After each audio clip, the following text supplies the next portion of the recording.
kugira ngo Isimbi uhitemo urumva usambangwa ku mugaragaro banagufata amashusho kugeza ubwo bafata ndetse no mu mara yawe wabihisemo ugendeye kuki? We n'amafaranga kandi buriya akakazi umuntu akora nibyo nabwiraga Dumba harimo levels.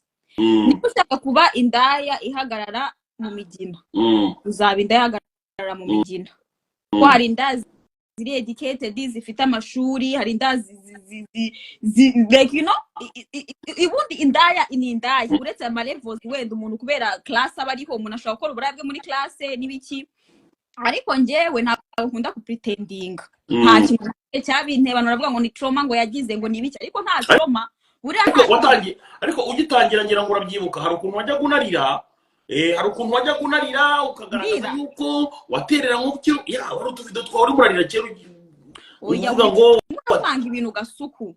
Njyewe urabizi uko natangiye singira ngo se na Dekati nimwe mu bantu ba mbere watangiye kumpostinga n'ibiki. Njye natangiye nari mvuye na South Africa narabyivugiye nakoraga muri strip club, natangiye ngiye gustripinga ku myaka ya 18.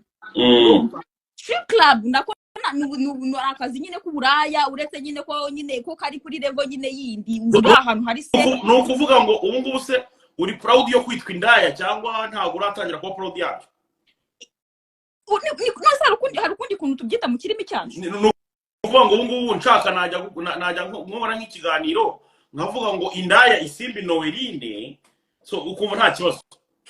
Ye nta kintu bintwaye. Unyita indaya wanyita iki? Ibyo ni ibigambo n'amagambo aba mu kanwa. Nizere ko utakomplaininga nyine ngo bakwise indaya. Bagize n'ibirenze ibyo ngibyo naho ngiye ikintu ngiye kigishyura rese like kwita umuntu indaya rese ubu none se bwa mbere wenda indaya ni iki? Ngira igisobanuro cy'indaya. Indaya ni umuntu wese ushobora gusambana kubw'amafaranga cyangwa se ikindi kiguzi runaka. Si so umva abantu kuri comment barimo barambeshira ngo mvuye kunyara. So Isimbi yego ikindi kintu buriya ntago ugira isoni wenda nk'iyo barimo baragufata nka zira video cyane zira zinjira mu musundi neza uko uri umwe mu bantu bajya bafata video ku buryo tubona n'agace kamara.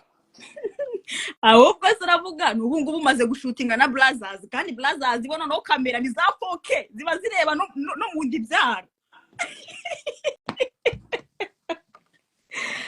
Dumba ibintu uzatuzanira kandi Dumba narakubwiye Dumba ejo bundi nzazumva muri AVN ba nominated for the softest ass in the industry. Mvuga ati ese haryo bategeza ati nkunyureho wewe ududwari nka 200 banze wishyuye wifi bakatagura buri kanya.